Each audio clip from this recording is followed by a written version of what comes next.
Hello students of final year, good morning all of you girls. आज का topic है आपका प्रतिभाशाली बालक यानी कि गिफ्टेड चाइल्ड। इससे पहले वीडियो लेक्चर में हमने बात की थी विशिष्ट बालकों के बारे में कि विशिष्ट बालकों की श्रेणी में कौन से बालक आते हैं। देखिए, प्रतिभाशाली बालकों को भी समझने से पहले हमें विशिष्ट बालकों को समझना आवश्यक है कि विशिष्ट बालक, जैसे कि हमने पहले वीडियो लेक्चर्स में इस पर डिस्कस किया था, इस पर बात की थी कि विशिष्ट बालक कौन से होते हैं।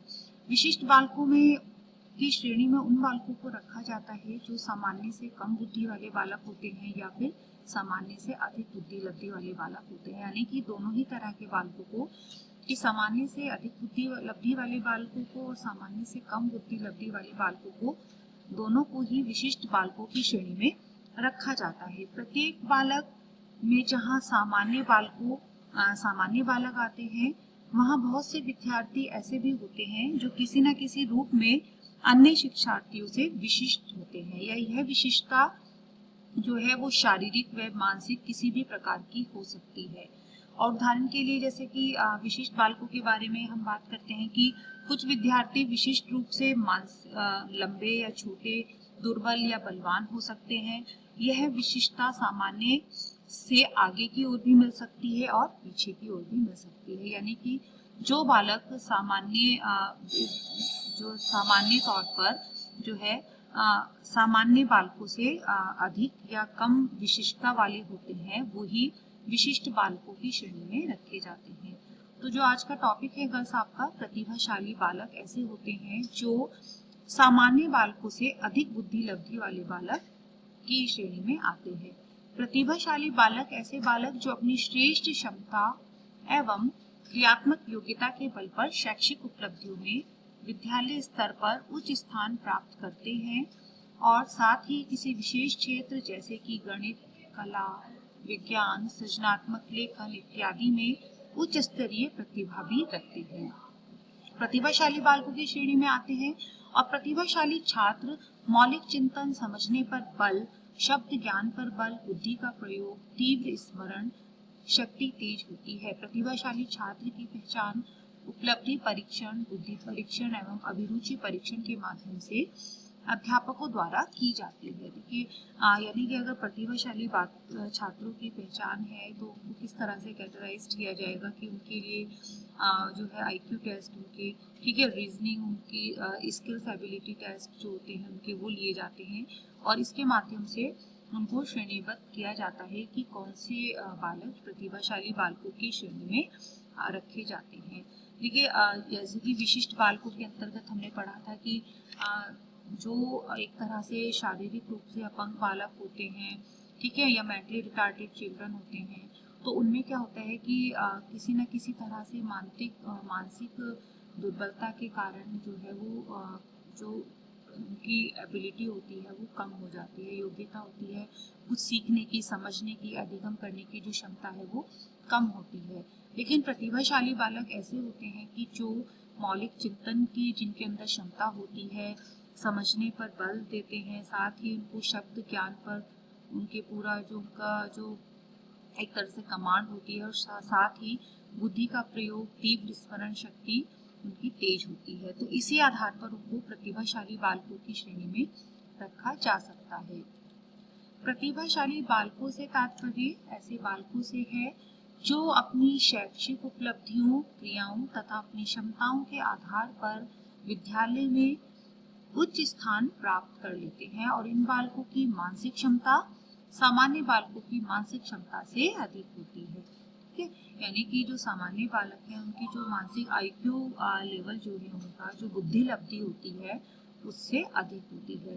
ठीक है बच्चों, बुद्धि लब्धि की अगर हम बात करें तो जो बालकों की शारीरिक आयु होती है, यानी कि वास्तविक आयु होती है, और उनका जो यानी कि अगर उनका टेस्ट लिया जाए, देखिए उसका जो बुद्धि लब्धि निकालने का क्या तरीका होता है कि अगर कोई 9 इयर्स चाइल्ड है, 9 साल का बालक है, और उसको अगर एक टेस्ट सीरीज दी जाए कुछ क्वेश्चंस की, अगर उसको 9 वर्ष की आयु के अकॉर्डिंग उसको जो क्वेश्चन सीरीज दी जाती है और एक बच्चे को जो है वो 12 साल के या 10 साल के बालक की आयु के समान की आयु के अनुसार उसको टेस्ट सीरीज दी जाती है, क्वेश्चंस दिए जाते हैं। तो जो बालक 12 साल की आयु के बालकों की आयु के अनुसार क्वेश्चंस को आंसर देता है, तो उसकी मानसिक आयु जो है वो 12 वर्ष मानी जाती है। ठीक है, तो इसी तरह से बुद्धि लब्धि निकाली जाती है कि बच्चे की वास्तविक आयु डिवाइडेड बाय मानसिक आयु मल्टीप्लाई बाय 100। तो इससे जो भी कैलकुलेशन से जो आंसर आता है वो बच्चे का आईक्यू लेवल होता है। और आईक्यू लेवल की बात करें तो 120 से कभी कभी जो जीनियस बच्चे होते हैं, बालक होते हैं, तो उनकी जो आईक्यू लेवल होता है वो 120 टू 190 तक होता है। ठीक है, तो उन बच्चों को प्रतिभाशाली बालकों की श्रेणी में रखा जाता है। देखिए, अब अलग अलग जो है मनोवैज्ञानिकों ने इनके लिए अलग अलग परिभाषा दी है कि जो गिफ्टेड चाइल्ड होते हैं, प्रतिभाशाली बालक होते हैं, पॉल विट्टी के अनुसार उन्होंने क्या कहा कि प्रखर बुद्धि बालक वह है जो किसी कार्य को करने के प्रयास को निरंतर उच्च स्तर पर बनाए रखते हैं। ठीक है, यानी कि वो हमेशा किसी न किसी कार्य को करने के लिए प्रयास करते हैं, एफर्ट्स लगाते हैं और उनको जो है निरंतर अपने एक तरह से कंटिन्यूस कार्य को करते रहते हैं। टर्मन के अनुसार प्रतिभाशाली बालक शारीरिक विकास, शैक्षणिक उपलब्धि और बुद्धि और व्यक्तित्व में भी वरिष्ठ होते हैं। ठीक है, यानी कि उनका जो है शारीरिक विकास भी अच्छा होता है, तभी तो देखिए एक स्वस्थ शरीर में ही एक स्वस्थ मस्तिष्क निवास करता है, ये कहावत है ना। तो इसी तरह से कि जो बालक प्रतिभाशाली होंगे वो शारीरिक रूप से भी अच्छे होंगे और शैक्षणिक उपलब्धि उनकी, यानी कि उनको जो ग्रहण करने की क्षमता है, ज्ञान अर्जित करने की क्षमता है, अधिगम करने की क्षमता है, वो भी वरिष्ठ होती है और बुद्धि और व्यक्तित्व में भी वो जीनियस होती है। प्रतिभावान बालकों के अंतर्गत उच्च बुद्धि वाले बालकों के साथ साथ उन सभी अन्य बालकों को भी सम्मिलित किया जाता है जो किसी भी क्षेत्र में विशेष योग्यता रखते हैं, जैसे कि खेल में, कला में, साहित्य में तथा काव्य रचना में। यानी कि वो अपने पढ़ाई के साथ साथ, अपनी शिक्षा के साथ साथ अन्य एक्स्ट्रा क्षेत्रों में भी, जैसे कि अतिरिक्त क्षेत्रों में भी, कि जैसे किसी को खेल का जो है वो खेल में रुचि होती है, किसी को कला में, किसी को साहित्य में, किसी को काव्य रचना में। आपने अक्सर देखा होगा कोई लेखक होते हैं, कोई पोएट होते हैं, ठीक है, और कोई बहुत बड़ा जो है संगीतकार या पेंटर होते हैं, या एक खिलाड़ी जो है। तो ये क्या है, सब अपने अपनी जो है प्रतिभाशाली बालकों की पहचान होती है कि वो अपनी शैक्षणिक उपलब्धि के साथ साथ अन्य क्षेत्रों में भी रुचि रखते हैं। हैविंगहर्स्ट ने क्या कहा प्रतिभाशाली बालकों के लिए कि शिक्षा का सफल कार्यक्रम वही हो सकता है जिसका उद्देश्य उनकी विभिन्न योग्यताओं का विकास करना हो।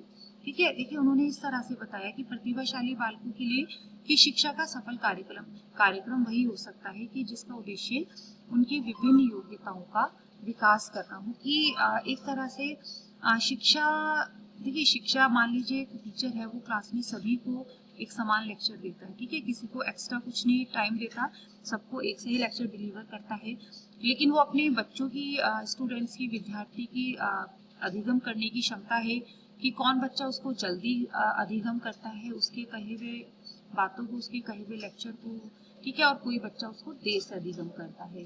तो इसी तरह से कि जिसका उद्देश्य उनकी विभिन्न योग्यताओं का विकास करना होता है। कि एक शिक्षा का सफल कार्यक्रम तभी माना जाता है, एक शिक्षक का जो शिक्षण देने का जो कार्यक्रम है वो तभी सफल हो सकता है कि जब बालकों में विभिन्न योग्यताओं का वो विकास हो।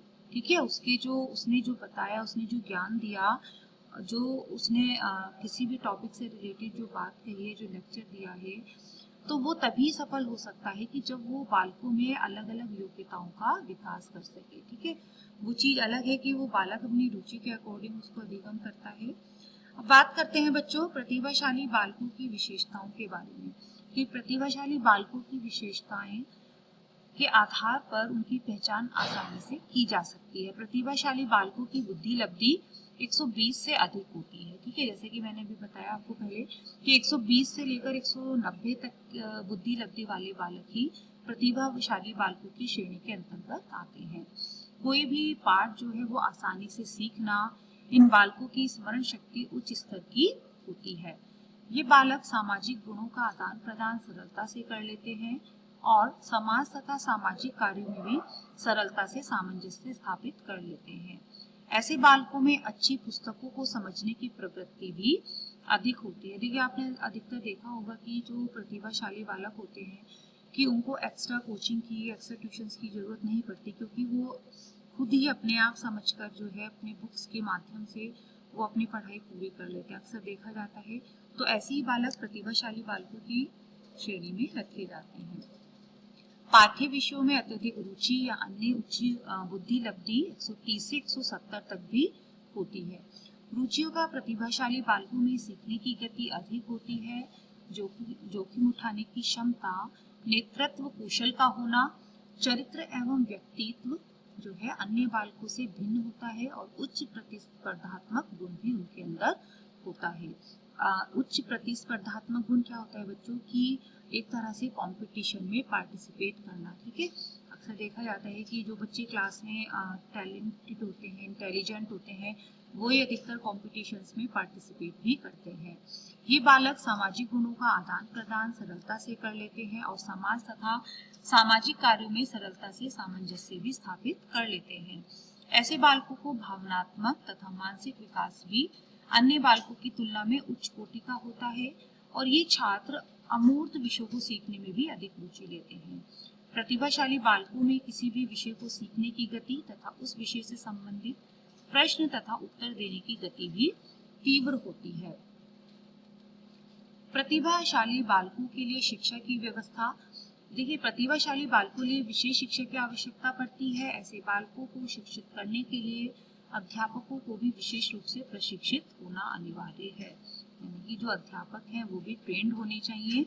और साथ ही प्रतिभाशाली बालकों को शिक्षकों को चाहिए कि वे प्रतिभाशाली बालकों को उनकी योग्यताओं और प्रतिभाओं को विकसित करने का पूरा अवसर उपलब्ध कराएं। प्रतिभाशाली बालक पाठ्यक्रम को समझने में सामान्य बालकों से कम समय लेते हैं और इस बचे हुए समय में उन्हें किसी सृजनात्मक कार्य में व्यस्त कर देना चाहिए, यानी कि उन्हें कुछ अलग से भी अतिरिक्त जो है क्रिएटिव वर्क जो है क्रिएटिविटी जो एक्टिविटीज हैं उनमें बिजी रखना चाहिए। आवश्यकता पड़ने पर विशिष्ट बालकों के लिए विशेष स्कूल एवं कक्षाओं की भी व्यवस्था करनी पड़ती है और उनके लिए जो है पुस्तकालय में भी उनकी रुचि के अनुकूल व्यवस्था की जानी चाहिए। तो बस आज का टॉपिक था प्रतिभाशाली बालक। मिलते हैं नेक्स्ट टॉपिक के साथ। Thank you.